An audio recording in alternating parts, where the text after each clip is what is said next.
राधे राधे।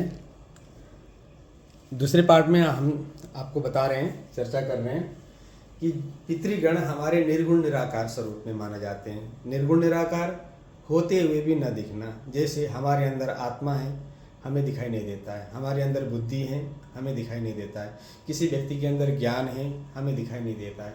किसी के अंदर कितना क्रोध है और कितनी अपने आप को मोक्षता में ले जा रहा है साधनाशील होकर, ये कुछ नहीं दिखाई देता है। जो निर्गुण निराकारता हमारे जो पंच तत्व के शरीर में विद्यमान है, ये हमें कभी दिखाई नहीं देता है। इसी तरह से भोज्य पदार्थ में जिस भोजन को हम गाय या अग्नि के मुख के द्वारा या गौमुख के द्वारा या ब्राह्मण मुख के द्वारा देते हैं ना, उसमें अन्न, जल, वायु और गंध की मात्राएं ज़्यादा होती हैं। अन्न में कितने प्रोटीन, कितने विटामिन, कितने फास्फोरेट, कितने कैल्शियम होता है, हमें अन्न की वस्तु देखकर दिखाई नहीं देता है। जल तत्व क्या क्या होता है, वायु और गंध तत्व, गंधवती पृथिव्याः, ये सब है हमारे तर्क संग्रह में और न्याय दर्शन में भी इन सारे वस्तुओं को विवेचना की गई है। विस्तार पूर्वक हम अपने YouTube चैनल में बताते जाएंगे।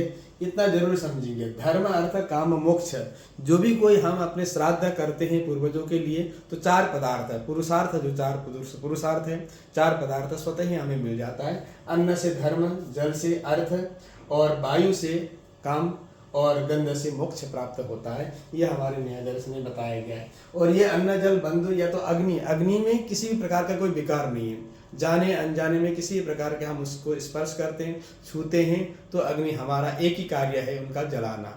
एक ही कार्य है, हर किसी को उसको अपने ही स्वरूप में प्रदान करना, अग्नि का काम। और गौ माता का काम, क्योंकि गाय के प्रत्येक अंगों से, प्रत्येक शरीर के जो भी पदार्थ होते हैं, वो सारे के सारे पृथ्वी या मानव या जीव मात्र के पोषण के लिए होता है। दूध, मूत्र, गोबर या उनकी जितने भी खाल इत्यादि हैं, रोम इत्यादि हैं, सारे के सारे गौ माता की, ये सारे के सारे संपूर्ण पृथ्वी के अप्लावित करने वाली वस्तुएं हमें गौ माता के शरीर में से मिलता है, इसलिए वो हमारे लिए माँ होती है।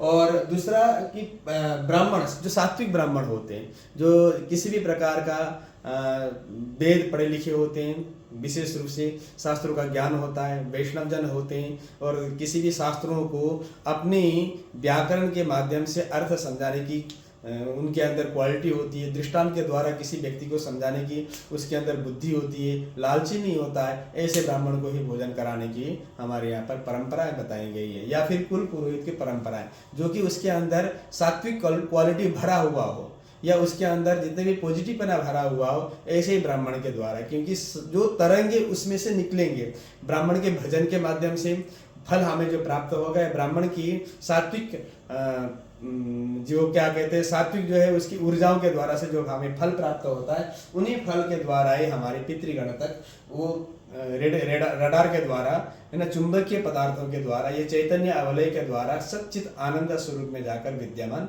हो जाते हैं। चाहे वो पृथ्वी उनकी आत्मा किसी भी प्रकार के कहीं पर भी पहुंच क्यों ना जाती हो, इसलिए उन वस्तुओं को विशेष रूप से हमें करना चाहिए। बहुत सारी चीज़ें हैं, आपको बताता रहूँगा, बने रहिए हमारे चैनल पर। इसके आगे भी और भी आपको बताऊँगा। तब तक के लिए राधे राधे।